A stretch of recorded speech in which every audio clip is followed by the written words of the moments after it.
شر أعداء الله إلى النار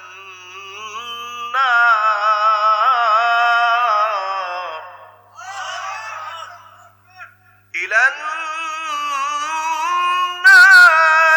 فهم يوزعون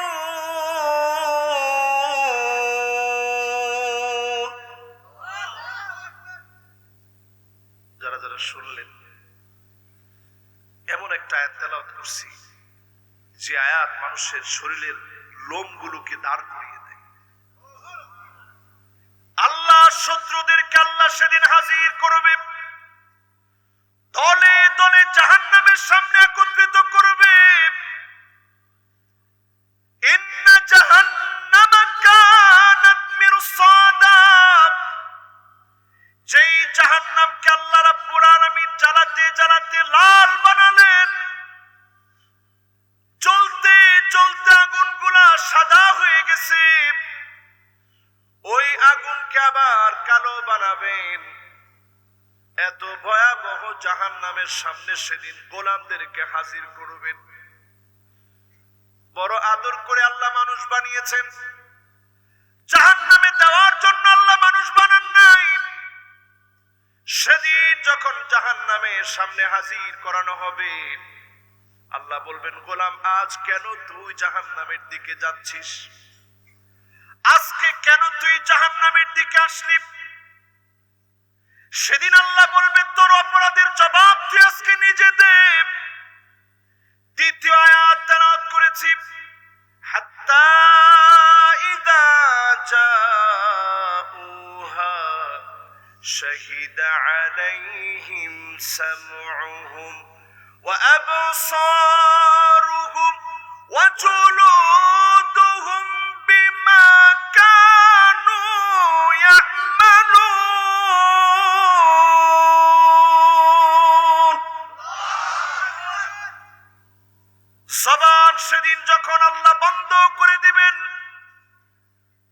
কানের জবান মালিক সেদিন খুলে দিবেন, বলবেন, কান আজ তুই তোর গুনাহের সাক্ষীগুলা দে, কি কি গান তুই শুনেছিলি, জীবনে কত রকমের গান শুনলেন। जीता हूँ जिसके लिए मरता हूँ, एक लड़की है जिसे मुझे प्यार करता हूँ। বুঝেন অর্থ? হুজুর একলা বুঝছে, আপনারা বুঝছেন? বুঝেন না? এই যে হিন্দি গানগুলা শুনেন, অসংখ্য হিন্দি গানের শুরু থেকে নিয়ে শেষ পর্যন্ত পুরাটা শিরিক দিয়ে ভর্তি, কুফর দিয়ে ভরা। মুসলমানের সন্তান এগুলা শুনতে শুনতে ঘুম যায়, কুফরি কাজে লিপ্ত হতে হতে ঘুমায়। ঠিক কিনা বলেন? কি বলছেন গানের মধ্যে আপনি জানেন? जीता हूं जिसके लिए, যার জন্য দুনিয়ায় আসছে, जिसके लिए मरता हूं, যার জন্য মরতে পারি, एक लड़की है, একটা মাত্র মেয়ে, जिसे मुझे प्यार करता हूं। এরপরে তার না কইলা। অথচ যদি আপনি ঘুমানোর সময় বলতে পারতেন, जीता हूं जिसके लिए मरता हूं, एक अल्लाह है जिसे मुझे प्यार करता हूं। আল্লাহ তোমার লাগে দুনিয়ায় আসছে, তোমার জন্য মরতে পারি, একমাত্র আল্লাহকে ভালোবাসি, তিনিও আমাদেরকে ভালোবাসে। জোরে কোন আল্লাহু আকবার। কান সেদিন আপনার বিরুদ্ধে দাঁড়ায় যাবে, এই কান সেদিন আপনার বিরুদ্ধে সাক্ষী দিবে। চোখ আপনার বিরুদ্ধে দাঁড়ায় যাবে, কান দিয়ে এমন সীসা ঢালা হবে, চোখগুলা বের হয়ে যাবে। আলাম নাজআল লাহু আইনাইন, ও গোলাম, দুইটা চোখকে আমি তোরে দেই নাই, দুইটা চোখকে আমি আল্লাহ তোকে দান করি নাই। বর্তমান বিজ্ঞান গবেষণা করে দেখে human eyes can be identify more than 1 million colors. ছোট্ট 2 মিলিমিটার ডাইমেনশনের ছোট ছোট চোখ ধরলে এরকম ছোট ছোট মনে হয়। সামনে যদি 10 লক্ষ রং দেওয়া হয়, চোখ বলে দিবে এটা সাদা, এটা কালা, এটা হলুদ। এত বড় পাওয়ার যিনি চোখকে দিচ্ছেন তিনি কে? এই চোখ আপনার বিরুদ্ধে দাঁড়ায় যাবে, আপনার কান আপনার বিরুদ্ধে দাঁড়ায় যাবে, চামড়াগুলা সেদিন বলবে আল্লাহ আপনার গোলাম এই অন্যায়গুলা করেছে, আপনার বিরুদ্ধে সাক্ষী দিবে। একটা বার চিন্তা করে দেখেন জীবনের কোন গুনাহ চামড়া সারা করতে গিয়েছেন।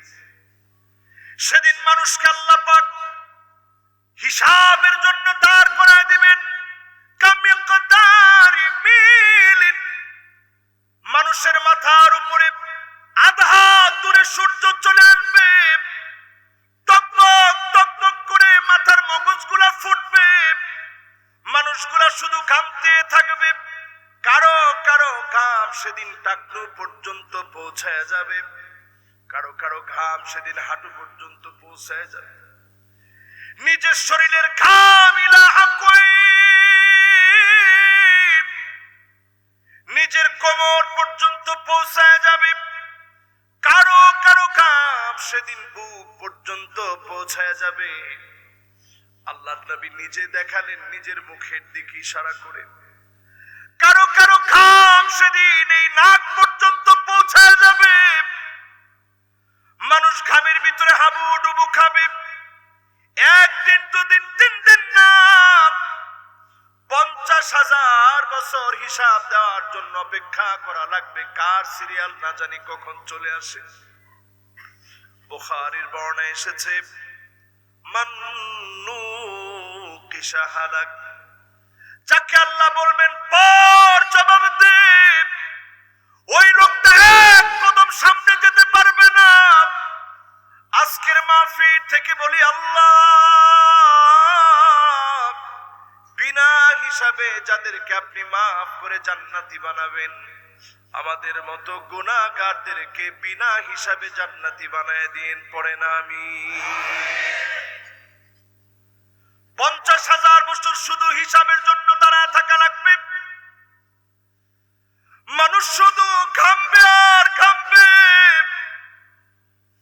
আল্লাহ নবী যখন এই হাদিস বর্ণনা করলেন, সাহাবায়ে কেরাম কান্না শুরু করলেন, ওগো নবীজি কেমন করে 50,000 বছর সূর্যের নিচে দাঁড়ায় থাকবো, কেমন করে সেদিন আমরা বাঁচবো, কেমন করে টিকবো? আল্লাহ নবী কান্না দেখিয়ে বললেন ইন্নাহু লা ইউখাফফাফ আলা উম্মতি হাত্তা ইউখাফফিফা মিন সালাতিন মাকতুবাতিন ইউসাল্লিহা ফিদ দুনিয়া। আমার উম্মতেরা দুনিয়ার জীবনে যারা নামাজ পড়েছে, ওই উম্মতদের জন্য দুনিয়ার 2 অথবা 4 রাকাত নামাজের ভিতরে আখিরাতের 50,000 বছর যিনি শেষ করে দিবেন তিনি কে?